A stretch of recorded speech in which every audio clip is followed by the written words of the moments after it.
പാലക്കാട് നഗരത്തെ അക്ഷരാർത്ഥത്തിൽ ഇളക്കിമറിച്ച സംഭവം. സമയം ഏകദേശം 7 മണി. പട്ടാമ്പിക്കടുത്തുള്ള ആമയൂരിൽ സിദ്ദിഖ് എന്ന വ്യക്തി അവരുടെ പറമ്പിൽ റബ്ബർ ടാപ്പിംഗ് നടത്തുന്ന തൊട്ടപ്പുറത്ത് വാടകയ്ക്ക് താമസിക്കുന്ന റിജിയും കുടുംബവും കഴിഞ്ഞ കുറെ ദിവസങ്ങളായി വീട് തുറക്കുന്നില്ല എന്നുള്ള കാര്യം ശ്രദ്ധിച്ചത്. സിദ്ദിഖും ഭാര്യയും റിജിയുടെ വീട്ടിലെത്തി ഒരുപാട് തവണ വിളിച്ചു നോക്കിയെങ്കിലും അകത്തുനിന്ന് യാതൊരു അനക്കവും ഉണ്ടായിരുന്നില്ല. മുൻവശത്തെ വാതിൽ അകത്തുനിന്ന് കുറ്റിയിട്ട ശേഷം റിജി പുറകുവശത്തുകൂടി ഇറങ്ങി പുറകിലെ കതക് പൂട്ടിയിട്ട് ടാപ്പിംഗ് ജോലികൾക്കായി അതിരാവിലെ തന്നെ പോയി കാണുമെന്ന് സിദ്ദിഖ് ഭാര്യയോട് പറഞ്ഞു. എന്നാൽ റബ്ബർ തോട്ടത്തിലെങ്ങും ഇന്ന് റിജിയെ കണ്ടതേയില്ല എന്ന് സിദ്ദിഖിന്റെ ഭാര്യ മറുപടിയും പറഞ്ഞു. തുടർന്ന് ഇരുവരും ചേർന്ന് റിജി താമസിക്കുന്ന വീടിന്റെ പിൻവശത്തെത്തി അവിടെയെല്ലാം അന്വേഷണം നടത്തിയെങ്കിലും അവിടെയെങ്ങും ആരെയും കണ്ടില്ല. റിജി എന്ന് സിദ്ദിഖ് ഉറക്കെ വിളിക്കുന്നത് കേട്ടുകൊണ്ട് തൊട്ടപ്പുറത്തെ പറമ്പിൽ താമസിക്കുന്ന റിജിയുടെ സഹോദരനും ഒരു അയൽവാസിയും അങ്ങോട്ടേക്ക് വന്നു. അങ്ങനെ ആ 4 പേർ സംഘം റിജിയെ അന്വേഷിച്ച് പറമ്പിലെല്ലാം നടന്നു. അവിടെയെങ്ങും അയാളെ കാണാത്ത സാഹചര്യത്തിൽ തിരികെ ആ വീടിന്റെ ഭാഗത്തേക്ക് തന്നെ എത്തി. വീട് അകത്തുനിന്ന് കുറ്റിയിട്ട നിലയിലായതിനാലാണ് നാട്ടുകാർക്ക് സംശയം തോന്നിയത്. ഓടിട്ട വീടായതിനാൽ ഓടിളക്കി വീടിനുള്ളിൽ ആരെങ്കിലും ഉണ്ടോ എന്ന് ഉറപ്പുവരുത്താമെന്ന് നാട്ടുകാർ പറഞ്ഞു. പിന്നീട് നാട്ടുകാർ ചേർന്ന് ഒരു ഏണി സംഘടിപ്പിച്ചുകൊണ്ടുവന്ന് വീടിന്റെ പിൻവശത്തുകൂടി അടുക്കള ഭാഗത്തുള്ള ഓടുകളിളക്കി സിദ്ദിഖ് അകത്തേക്ക് കടന്നു. അടുക്കളയിലും ഹാളിലും പ്രത്യേകിച്ചൊന്നും കണ്ടില്ല. അതുവഴി നടന്ന് അയാൾ പ്രധാന വാതിലിന്റെ കുറ്റിയെടുത്ത് പുറത്തു നിൽക്കുന്ന ആളുകളിൽ ചിലരെ കൂടി അകത്തേക്ക് വിളിച്ചു. അവർ വീടിനുള്ളിൽ വിശദമായി പരിശോധന നടത്തിയെങ്കിലും ആരെയും കണ്ടെത്താനായില്ല. അപ്പോഴാണ് അടഞ്ഞുകിടക്കുന്ന ഒരു മുറി അവരുടെ ശ്രദ്ധയിൽപ്പെട്ടത്.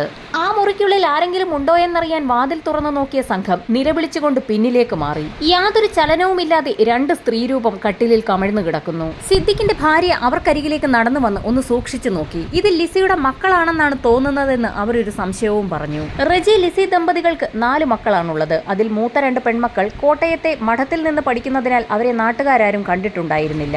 ഇളയ മകനും മകളും മാത്രമായിരുന്നു അവർക്കൊപ്പം ഈ വീട്ടിൽ താമസിച്ചിരുന്നത്. കട്ടിലിൽ കിടക്കുന്നത് ജീവനറ്റ ശരീരങ്ങളായതിനാൽ തന്നെ നാട്ടുകാർ ഉടൻ തന്നെ വിവരം പോലീസിനെ അറിയിച്ചു. വിവരമറിഞ്ഞ് പോലീസ് സംഘം എത്തിയപ്പോഴേക്കും നാട്ടുകാരെല്ലാം അവിടെ തടിച്ചുകൂടിയിരുന്നു. ഒറ്റ നോട്ടത്തിൽ തന്നെ നടന്നിരിക്കുന്നത് കൊലപാതകമാണെന്ന് പോലീസിന് വ്യക്തമായി. ഉടൻ തന്നെ ഫോറൻസിക് സംഘത്തെയും ഡോഗ് സ്ക്വാഡിനെയും അടക്കം സ്ഥലത്തെത്തിച്ച് പരിശോധന ആരംഭിച്ചു. വീടിന് പുറത്ത് പരിശോധന നടത്തുന്നതിനിടയിലാണ് പോലീസ് സംഘത്തിന്റെ കണ്ണിൽ ഒരു പ്രത്യേക കാഴ്ച അവിടെ ഒരു പഴയ സെപ്റ്റിക് ടാങ്കിന് മുകളിലായി അസ്വാഭാവികമായ രീതിയിൽ ഈച്ചകൾ വന്ന് പൊതിയുന്ന ഒരു കാഴ്ചയായിരുന്നു അത്. സെപ്റ്റിക് ടാങ്കിന്റെ മൂടിയിളക്കി പരിശോധന നടത്താൻ തീരുമാനിച്ച പോലീസ് സംഘം അതിനായി ഒരു കൂട്ടം ആളുകളെ ചുമതലപ്പെടുത്തി.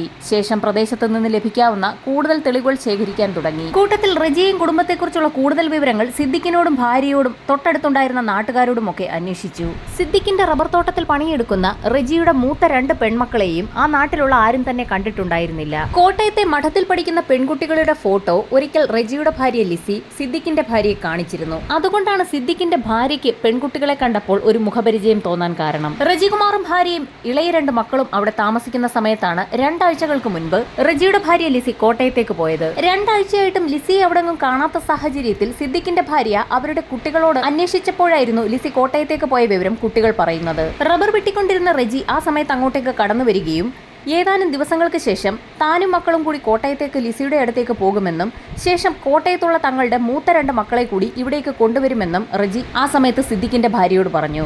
അങ്ങനെ ഏതാനും ദിവസങ്ങൾക്ക് ശേഷം ഒരു വൈകുന്നേരം ചോറ് കഴിക്കുന്നതിനെ കുറിച്ച് കറി തരുമോ എന്നാവശ്യപ്പെട്ടുകൊണ്ട് റജി സിദ്ദിഖിന്റെ വീട്ടിലെത്തിയിരുന്നു. ഭാര്യയും മക്കളും മടങ്ങി വന്നില്ലേ എന്ന് അന്ന് സിദ്ദിഖിന്റെ ഭാര്യ റജിയോട് ചോദിച്ചിരുന്നു. ലിസിയും 4 മക്കളും അവരുടെ അമ്മാവനൊപ്പം ഏതാനും ദിവസങ്ങൾക്ക് ശേഷം ഇങ്ങോട്ടേക്ക് മടങ്ങിയെത്തുമെന്ന് അപ്പോൾ അയാൾ മറുപടിയും പറഞ്ഞു.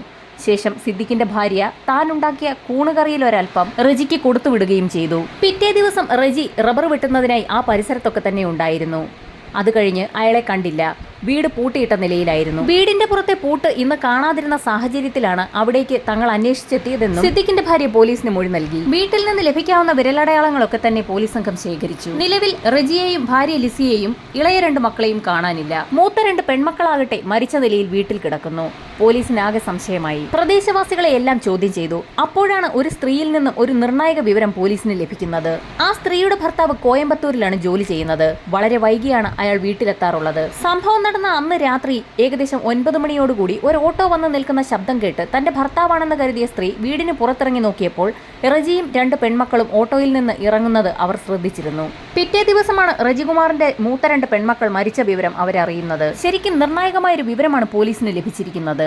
സംഭവം നടക്കുന്നതിന്റെ തലേ ദിവസം രാത്രിയിൽ പെൺമക്കൾക്കൊപ്പം റജികുമാർ വീട്ടിലെത്തിയിരുന്നു. പിറ്റേ ദിവസം പെൺമക്കളെ മരിച്ച നിലയിൽ കണ്ടെത്തി. അങ്ങനെയെങ്കിൽ റജികുമാർ ഇവിടെ പോയി? കോട്ടയം മേഖലയിലേക്ക് റജികുമാറിനെ അന്വേഷിക്കാൻ ഒരു സംഘം പുറപ്പെട്ടു. ഇതോടൊപ്പം തന്നെ റജികുമാറിനെ കുറിച്ച് കൂടുതൽ അന്വേഷിക്കാനും അയാളുമായി കോണ്ടാക്ട് ഉള്ള എല്ലാ വ്യക്തികളെയും കണ്ടുപിടിക്കാനും കോട്ടയം പോലീസിന് നിർദ്ദേശം ലഭിച്ചു. കോട്ടയത്ത് റജികുമാറുമായി കണക്ട് ചെയ്ത് പല ബന്ധുക്കളുടെ വീടുകളിലും പോലീസ് എത്തി അന്വേഷണം നടത്തി. എന്നാൽ റജികുമാറോ ഭാര്യയെയോ അവർക്കൊപ്പമുണ്ടായിരുന്ന ആ 2 മക്കളോ അവിടെയെങ്ങും എത്തിയിട്ടില്ല എന്നാണ് ബന്ധുക്കളുടെ ഭാഗത്തു നിന്നും അറിയാൻ കഴിഞ്ഞത്. അങ്ങനെയെങ്കിൽ ആ 4 സംഘം എവിടെ പോയി?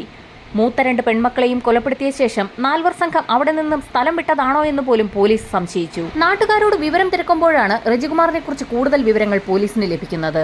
റജികുമാർ ഒരു BSc കെമിസ്ട്രിക്കാരനാണ്. കൂടാതെ കമ്പ്യൂട്ടർ ആപ്ലിക്കേഷനിൽ പോസ്റ്റ് ഗ്രാജുവേറ്റ് ഡിപ്ലോമ നേടിയതിനു ശേഷം ഒരു വക്കീലിന്റെ ബെഞ്ച് ക്ലർക്കായി വർക്ക് ചെയ്യുകയായിരുന്നു. കുറേ വർഷമായി ബെഞ്ച് ക്ലർക്കായി വർക്ക് ചെയ്തിരുന്ന റജികുമാർ പിന്നീട് ആമയൂരിലെത്തി ടാപ്പിംഗ് തൊഴിലാളിയായി മാറുകയായിരുന്നു. ബെഞ്ച് ക്ലർക്കായിരുന്ന ഒരാൾ എന്തിന് ടാപ്പിംഗ് തൊഴിലാളിയായി മാറണം? പോലീസിന് സ്വാഭാവികമായും സംശയമുയർന്നു. റജികുമാറിന്റെ സ്വഭാവത്തിൽ അസ്വാഭാവികതയുണ്ടെന്നുള്ള ബന്ധുക്കളുടെ മൊഴി അനുസരിച്ച് പോലീസ് വീണ്ടും റജിയുടെ വീടിനുള്ളിൽ പരിശോധന നടത്തിയപ്പോൾ അവിടെ ഒരു മൽപ്പിടുത്തം നടന്നതിന്റെ ലക്ഷണങ്ങളൊക്കെ തന്നെ കണ്ടെത്തി. ഈ സമയത്താണ് പുറത്ത് സെപ്റ്റിക് ടാങ്കിന്റെ മൂടി ഇളക്കിക്കൊണ്ടിരുന്ന തൊഴിലാളികൾ നിലവിളിച്ചുകൊണ്ട് അവിടേക്ക് ഓടിയെത്തിയത്. സെപ്റ്റിക് ടാങ്കിനുള്ളിൽ നിന്ന് രൂക്ഷമായ ഗന്ധം വമിക്കുന്നുണ്ടായിരുന്നു. അതിനുള്ളിൽ എന്തോ ഉണ്ടെന്ന് അവർ പറഞ്ഞു. പോലീസ് സംഘം നടത്തിയ പരിശോധനയിൽ സെപ്റ്റിക് ടാങ്കിനുള്ളിൽ നിന്നും ഒരു ഡെഡ് ബോഡി കണ്ടെത്തി. വിവരമറിഞ്ഞ് DYSP ഉൾപ്പെടെയുള്ള സംഘം അങ്ങോട്ടേക്കെത്തി. സെപ്റ്റിക് ടാങ്കിൽ നിന്നും ബോഡി പുറത്തെടുത്ത് കിടത്തിയപ്പോൾ അതൊരു സ്ത്രീയുടേതാണെന്ന് മനസ്സിലായി. സിദ്ദിഖിന്റെ ഭാര്യ അപ്പോൾ തന്നെ ആ ബോഡി തിരിച്ചറിഞ്ഞു. അത് റജിയുടെ ഭാര്യ ലിസിയായിരുന്നു. മൃതദേഹം പാതി അഴുകിയ നിലയിലായിരുന്നു. നാട്ടുകാരും പോലീസും ഒരുപോലെ അമ്പരന്നു. ഈ സമയത്താണ് മുറിയിൽ കൊല്ലപ്പെട്ട് കിടക്കുന്ന പെൺമക്കളുടെ ഇൻക്വസ്റ്റ് നടപടികൾ പൂർത്തിയാക്കിയ വിദഗ്ധ സംഘം പോലീസിനോട് ഒരു കാര്യം പറയുന്നത്. കൊല്ലപ്പെട്ട് കിടക്കുന്ന 2 പേരിൽ മൂത്തയാൾ മരിക്കുന്നതിന് മുൻപ് നശിപ്പിക്കപ്പെട്ടു. റജിയുടെ ഭാര്യയും മക്കളെയും ആരെങ്കിലും ഇല്ലാതാക്കിയതാണോ എന്നുവരെ പോലീസിന് സംശയമായി. അങ്ങനെയെങ്കിൽ റജികുമാറും ഇളയ 2 മക്കളും എവിടെ പോയി? ആ ചോദ്യത്തിനുള്ള ഉത്തരം അന്ന് വൈകുന്നേരം തന്നെ പോലീസിന് ആ വീടിന്റെ കോമ്പൗണ്ടിൽ നിന്ന് തന്നെ കിട്ടി. നാട്ടുകാരുടെ സഹായത്തോടുകൂടി പോലീസ് ആ പ്രദേശമാകെ വിശദമായി ഒന്ന് അരിച്ചു പറക്കി. സിദ്ദിഖിന്റെ ഉടമസ്ഥതയിലുള്ള റബ്ബർ തോട്ടം അരിച്ചു പറക്കുന്നതിനിടയിലാണ് കാട് പിടിച്ച ഒരു ഭാഗത്ത് 2 പ്ലാസ്റ്റിക് ചാക്കുകൾ കിടക്കുന്നത് അവരുടെ ശ്രദ്ധയിൽപ്പെടുന്നത്. ചാക്കുകൾ അഴിച്ച പോലീസ് സംഘവും നാട്ടുകാരും ഞെട്ടി. ആ 2 ചാക്കുകെട്ടിനുള്ളിൽ ഇളയ മക്കളായ അമലും അമന്യയുമായിരുന്നു. മൃതദേഹങ്ങൾ അഴുകി തുടങ്ങിയിരുന്നു. ഒരു വീട്ടിലെ 5 പേരും മരണപ്പെട്ടിരിക്കുന്നു. അങ്ങനെയെങ്കിൽ റജികുമാർ കൊല്ലപ്പെട്ട് കാണാൻ സാധ്യതയുള്ളതിനാൽ റജികുമാറിന്റെ ബോഡിക്ക് വേണ്ടിയും പോലീസ് തിരച്ചിൽ നടത്തി. ഡോഗ് സ്ക്വാഡിനെ ഉപയോഗിച്ച് പരിശോധന നടത്തിയിട്ടും റജികുമാറിന്റെ മൃതദേഹം മാത്രം കണ്ടുകിട്ടിയില്ല.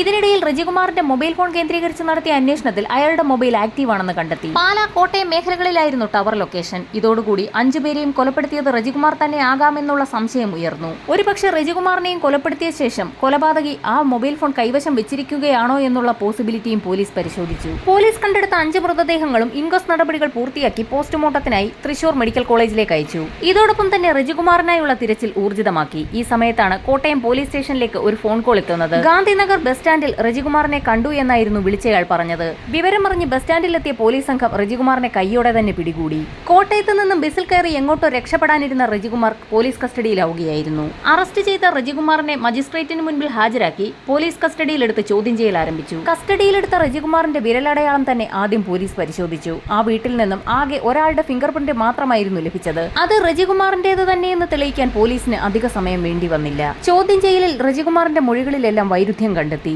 ഈ മരണങ്ങളിലൊന്നും തനിക്ക് ഒരു പങ്കുമില്ല എന്ന് അയാൾ ആവർത്തിച്ചുകൊണ്ടേയിരുന്നു. ലിസിയെ കാണാതായതാണെന്നും അയാൾ പോലീസിനോട് പറഞ്ഞു. ഭാര്യയെ കാണാതായ വിവരം എന്തുകൊണ്ടാണ് പോലീസിൽ അറിയിക്കാതിരുന്നതെന്ന ചോദ്യത്തിന് റജികുമാറിന് മറുപടിയുമില്ലായിരുന്നു. മക്കൾ കൊല്ലപ്പെട്ട വിവരം അറിഞ്ഞിട്ടും ആമയൂരിലേക്ക് എന്തുകൊണ്ട് എത്തിയില്ല എന്നുള്ള ചോദ്യത്തിന് റജികുമാർ മറുപടി പറഞ്ഞെങ്കിലും അതൊന്നും പോലീസ് വിശ്വാസത്തിലെടുത്തില്ല. മറ്റു ചില കാര്യങ്ങളുമായി ബന്ധപ്പെട്ട് അയാൾ കോട്ടയത്തേക്ക് പോയ കാരണത്താലാണ് നാട്ടിൽ നടന്ന ഈ വിവരങ്ങളൊന്നും അറിയാതിരുന്നതെന്നും പോലീസിന് റജികുമാർ മൊഴി നൽകി. ഈ സമയത്താണ് വളരെ നിർണായകമായ ഒരു തെളിവ് പോലീസിനെ തേടിയെത്തിയത്. റജികുമാറിന്റെ സ്പേമും കൊല്ലപ്പെട്ട മൂത്തയാളുടെ ശരീരത്തിൽ നിന്ന് കളക്ട് ചെയ്ത സ്പേമും തമ്മിൽ മാച്ച് ചെയ്യുന്നു. എന്നാൽ ഇക്കാര്യം പൂർണ്ണമായും റജികുമാർ നിഷേധിച്ചു. എല്ലാ കൊലപാതകങ്ങളും നടത്തിയത് റജികുമാർ തന്നെയെന്ന് തങ്ങൾക്ക് മനസ്സിലായി എന്ന് പോലീസ് പറഞ്ഞതോടുകൂടി താൻ കുടുക്കപ്പെട്ടു എന്ന് അയാൾക്ക് മനസ്സിലായി. ഇതോടെ പല കാര്യങ്ങളും റജികുമാർ പോലീസിനോട് പറഞ്ഞു തുടങ്ങി. നേരത്തെ ഒരു വക്കീലിന്റെ ബെഞ്ച് ക്ലർക്കായി വർക്ക് ചെയ്തിരുന്ന റജികുമാറിന് അവിടെയുണ്ടായിരുന്ന ഉഷ എന്നൊരു സ്ത്രീയുമായി ബന്ധമുണ്ടായിരുന്നു. ആ അടുപ്പം റജികുമാറിന്റെ ഭാര്യ ലിസി അറിയുകയും അവർ തമ്മിൽ വാക്കുതർക്കമുണ്ടാകുന്നത് പതിവാവുകയും ചെയ്തിരുന്നു. ഉഷയെ കാണുന്നതിന് വേണ്ടിയാണ് റജികുമാർ വക്കീലിന് കീഴിൽ ബെഞ്ച് ക്ലർക്കായി ജോലി ചെയ്യുന്നതെന്ന് വരെ ലിസി പറഞ്ഞു. ഇതോടുകൂടി ആ ജോലി വിടാൻ റജികുമാർ തീരുമാനിച്ചു. ഈ സമയത്താണ് ആമയൂർ മേഖലയിലെ റബ്ബർ തോട്ടത്തിൽ റബ്ബർ ടാപ്പിങ്ങിനായി ഒരാളെ ആവശ്യമുണ്ടെന്നുള്ള പത്രപരസ്യം റജികുമാർ ശ്രദ്ധിക്കുന്നതും ഭാര്യയും മക്കളെയും കൂട്ടി അങ്ങോട്ടേക്ക് താമസം മാറുന്നതും. അതിനിടയിൽ മൂത്ത 2 പെൺമക്കളെയും കോട്ടയത്തുള്ള മഠത്തിൽ താൽക്കാലികമായി നിർത്തുകയും ചെയ്തു. അങ്ങനെ പ്രശ്നങ്ങളൊന്നുമില്ലാതെ 1 വർഷക്കാലം മുൻപോട്ട് പോയി. അങ്ങനെയിരിക്കെ ഒരു ദിവസം റജികുമാറിന്റെ ഫോണിലേക്ക് ഉഷയുടെ ഒരു കോൾ വന്നു.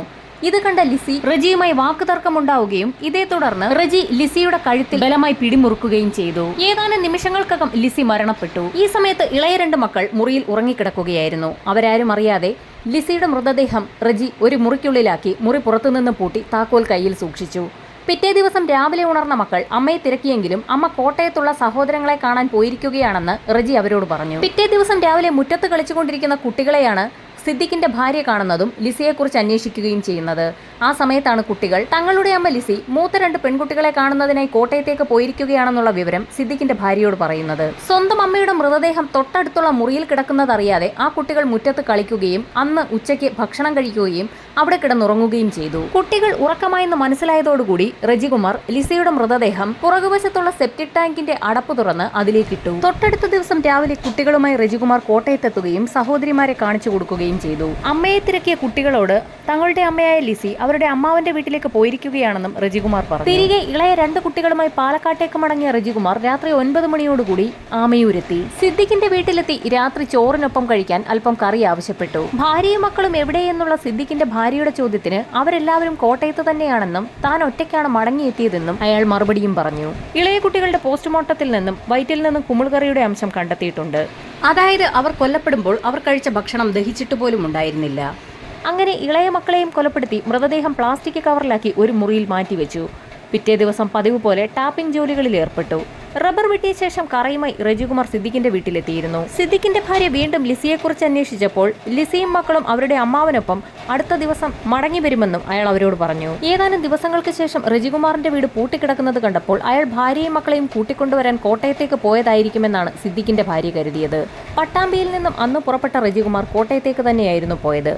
കോട്ടയത്ത് പെൺമക്കൾ പഠിക്കുന്ന സ്കൂളിലെത്തി അയാളുടെ അമ്മ മരിച്ചു പോയതായി സ്കൂളിന്റെ പ്രിൻസിപ്പലിനെ അറിയിക്കുകയും പെൺമക്കളെ തനിക്കൊപ്പം അയക്കണമെന്ന് ആവശ്യപ്പെടുകയും ചെയ്തു. മരണവിവരം അറിഞ്ഞാൽ കുട്ടികൾ വിഷമിക്കുമെന്ന് കരുതി സ്കൂൾ അധികൃതർ കുട്ടികളോട് വിവരം പറഞ്ഞതുമില്ല. അങ്ങനെ റജികുമാറിനൊപ്പം ആ പെൺമക്കൾ അവിടെ നിന്നും പാലക്കാട്ടേക്ക് പുറപ്പെട്ടു. രാത്രി 9 മണിയോടുകൂടി ആമയൂരിൽ ഒരു ഓട്ടോയിൽ റജികുമാറും പെൺമക്കളും വന്നിറങ്ങുന്നത് അയൽവാസിയായ ഒരു സ്ത്രീ കാണുകയും ചെയ്തിരുന്നു. വീട്ടിലെത്തിയ പെൺമക്കൾ അമ്മയെയും ഇളയ 2 സഹോദരങ്ങളെയും തിരക്കിയപ്പോൾ അവർക്ക് പുറത്തു പോയതാണെന്നും ഉടൻ മടങ്ങി വരുമെന്നും റജികുമാർ അവരോട് പറഞ്ഞു. ശേഷം യാത്രാക്ഷീണമുണ്ടായിരുന്ന പെൺമക്കൾ ഉറങ്ങാനായി മുറിയിലേക്ക് പോയി. ഉറങ്ങിക്കിടന്നവരെ വെളുപ്പിനെ 4 മണിയോടുകൂടിയായിരുന്നു റജികുമാർ ശ്വാസം മുട്ടിച്ച് കൊലപ്പെടുത്തിയത്. തൊട്ടടുത്ത മുറിയിൽ ഇളയ മക്കളും മരണപ്പെട്ട് കിടക്കുന്നുണ്ടായിരുന്നു. മുൻവശത്തെ പ്രധാന വാതിൽ അകത്തുനിന്ന് കുറ്റിയിട്ട ശേഷം പ്ലാസ്റ്റിക് ചാക്കിൽ പൊതിഞ്ഞ മൃതദേഹങ്ങളുമായി അടുക്കളവശത്തുകൂടി റജികുമാർ പുറത്തിറങ്ങുകയും ആ വാതിൽ പൂട്ടുകയും ചെയ്തു. ശേഷം റബ്ബർ തോട്ടത്തിലൂടെ നടന്ന് റബ്ബർ തോട്ടത്തിന്റെ കാട് പിടിച്ചു കിടക്കുന്ന ഭാഗത്ത് പ്ലാസ്റ്റിക് ചാക്കുകൾ ഉപേക്ഷിച്ചു. പ്ലാസ്റ്റിക് ചാക്കിലെ മൃതദേഹങ്ങൾ റബ്ബർ തോട്ടത്തിൽ ഉപേക്ഷിച്ച ശേഷം റജികുമാർ അവിടെ നിന്നും ആമയൂർ ടൗണിലെത്തി. ടൗണിലൊന്ന് കറങ്ങിയ ശേഷം തിരികെ വീട്ടിലേക്ക് പോകാനായിരുന്നു റജികുമാറിന്റെ പ്ലാൻ. എന്നാൽ ഈ സമയത്തായിരുന്നു സിദ്ദിഖിന്റെ ഭാര്യ റജികുമാറും കുടുംബവും തിരികെ എത്തിയെന്നും പ്രധാന വാതിൽ പുറത്തുനിന്നും പൂട്ടിയിട്ടില്ല എന്നും മനസ്സിലാക്കിയത്. റജികുമാറിനെയും കുടുംബത്തെയും പുറത്തു കാണാത്ത സാഹചര്യത്തിൽ സിദ്ദിഖും ഭാര്യയും അവിടെ എത്തി നടത്തിയ തിരച്ചിലായിരുന്നു പിന്നീട് വീടിനുള്ളിൽ മൃതദേഹങ്ങൾ കണ്ടെത്തുന്നതിനിടയാക്കിയത്. ഇതിനോടകം തന്നെ റജികുമാറിന്റെ വീട്ടിൽ നിന്നും മൃതദേഹം കണ്ടെത്തിയ വാർത്ത നാടാകെ പരന്നിരുന്നു. വിവരമറിഞ്ഞ റജികുമാർ ആമയൂരിൽ നിന്നും കോട്ടയത്തേക്ക് പോയി. അവിടെ തന്റെ സുഹൃത്തായ ഉഷാകുമാരിക്കൊപ്പമായി പിന്നീടുള്ള താമസം. വളരെ വ്യക്തമായി തന്നെ അയാൾ പോലീസിനോട് കുറ്റസമ്മതം നടത്തി. എന്നാൽ പീഡന വിവരം മാത്രം അയാൾ ശക്തമായി തന്നെ നിഷേധിച്ചു. പോലീസ് സംഘം ഉഷയെ കസ്റ്റഡിയിലെടുത്തു. ഉഷയുടെ മൊഴിയാകട്ടെ പോലീസിനെ തീർത്തും ഞെട്ടിക്കുന്നതായിരുന്നു. കൊലപാതകവും അതേ തുടർന്നുള്ള സംഭവങ്ങളും നടക്കുന്ന കാലയളവിൽ താനും റജികുമാറും ഭാര്യ ഭർത്താക്കന്മാരെ പോലെ കഴിയുകയായിരുന്നു എന്ന് അവർ വ്യക്തമാക്കി. അതങ്ങനെ തന്നെ പോലീസ് കുറ്റപത്രത്തിൽ എഴുതി ചേർത്തു. കുറ്റപത്രം കോടതിയിൽ സമർപ്പിച്ച് വിചാരണ ആരംഭിച്ചു. വാദപ്രതിവാദങ്ങൾക്കൊടുവിൽ പാലക്കാട് സെഷൻസ് കോടതി ജഡ്ജ് കാര്യകാരണ സഹിതം ഒന്നൊന്നായി പറഞ്ഞുകൊണ്ട് തന്നെ റജികുമാറിന് വധശിക്ഷ വിധിച്ചു. അയാളുടെ മൊബൈൽ ടവർ ലൊക്കേഷൻ കൊല നടന്ന സമയത്ത് ആമയൂരിലാണെന്നും പോലീസ് കണ്ടെത്തി. കൊല്ലപ്പെട്ട കുട്ടികളുടെ ശരീരത്തിലുണ്ടായിരുന്ന കൂൺ അയൽപക്കത്തെ വീട്ടിലെ സിദ്ദിഖിന്റെ ഭാര്യ കൊടുത്തത് തന്നെയാണെന്ന് തെളിഞ്ഞു. ഇതോടൊപ്പം തന്നെ അയാളുടെ കാമുകി ഉഷ ഉൾപ്പെടെയുള്ളവരുടെ എല്ലാം സാക്ഷിമൊഴി റജികുമാറിനെതിരായിരുന്നു. അങ്ങനെയായിരുന്നു കോടതി അയാൾക്ക് വധശിക്ഷ വിധിച്ചത്.